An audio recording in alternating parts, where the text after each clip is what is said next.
Can these farmers just refuse to pay the fines? Would you support that?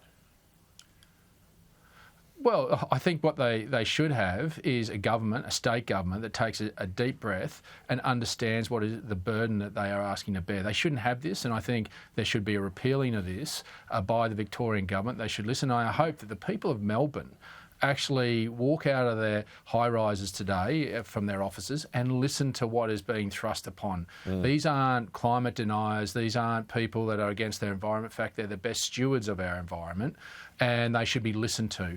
And what they're also railing against is that those people that might come out of those high-rises, they're railing against the fact that their food security is being torn up. By having these transmission lines and solar panels and wind turbines thrust on them, taking up prime agricultural land. They've lost their social licence renewables. There is an intersection point between food security and around trying to reduce emissions. And unfortunately, we're tearing up our food security when there are alternative ways. And unfortunately, this is a human toll. And I think farmers have every right to say to the Allen government, take a running jump. Okay, a couple of other big stories this morning, David. First of all, the government is now going to move to add YouTube to its social media ban for children under the age of 16. Do you support that? Well, I'd want to see the advice as to why YouTube is now being added to this. This bill was introduced in the last Parliament. YouTube was excluded because of the educational benefits that it provides. So I want to see the advice as to what's changed with respect to that. I don't take lightly, but social media companies come to Australia saying that they're going to take us to court. But I mean, it was the e-safety commissioner whose advice the government is now taking. So I mean, if on that advice, would you support the ban? Well, I want to see the detail of that. I'm a free thinker, and I'll get to my own determination on that. I believe, and I supported for the broader social media for under 16s. I supported that, but I saw the advice previously around the educational benefits of YouTube, and this is where I got to say these social media companies have a responsibility. They actually do have the technology to help make sure that young people aren't exposed to this. It shouldn't take legislation. The reason they don't is because they get much of their advertising dollar by companies who are targeting those that are under 16 because they're big users of it. And this is where there is no moral compass of these social media companies who have the technology, like AI and others, to be able to protect the young and vulnerable. I mean, I don't allow my kids onto YouTube. They're only little, though. It just does something to their brains. I mean, as a father, are you comfortable with kids under 16 being on YouTube? Well, in fact, my boys, YouTube is used, but it's used in the lounge room where my wife and I can see what they're viewing. It's not on iPads or anywhere else. It's our See, that's the YouTube thing. I mean, should the onus be on parents and not the companies? I mean, that's a criticism that's been said.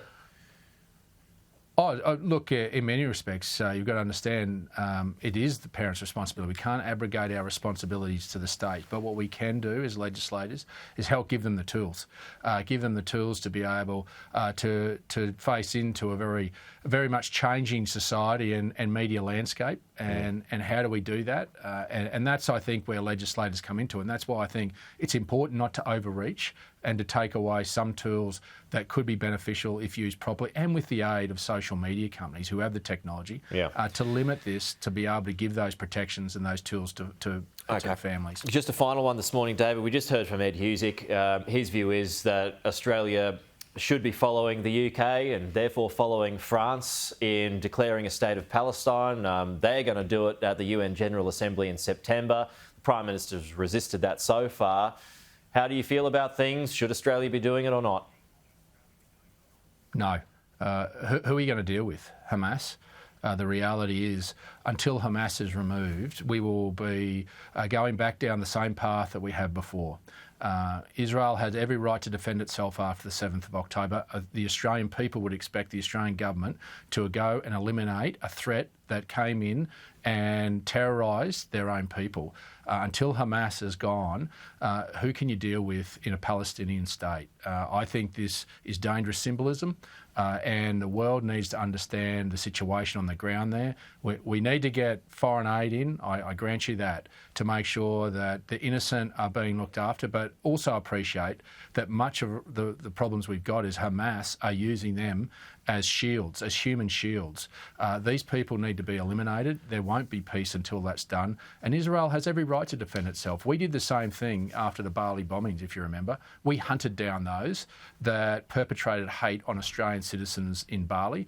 And Israel has the same right to protect its people, particularly when there's already and still hostages from Israel that haven't been handed back. So I think the moral virtuings need to be fairly attributed here, and we need to have a look at this with reality rather than symbolism. Well, and also Hamas has rejected peace talks as well, so they've got a big role to play, obviously. David, we'll have to leave it there. Good to see you, though. We'll chat to you again next week.